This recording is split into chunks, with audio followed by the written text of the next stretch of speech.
This is a tutorial video on cabinet latches.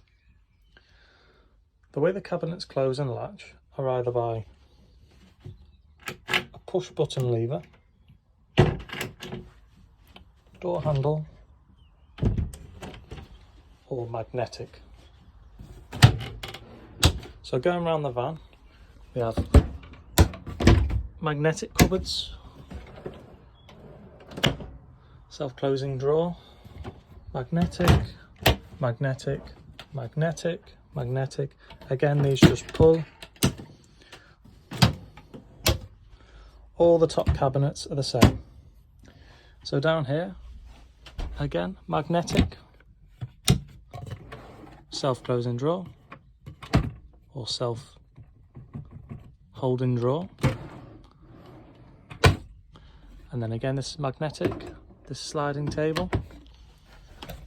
Down here,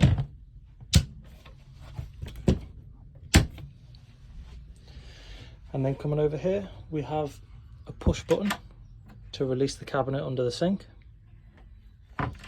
We have a magnetic pull down drawer, another push fit to get to the table and the breaker box, a handle to get through to the bathroom. And in the bathroom we've got magnetic cupboard,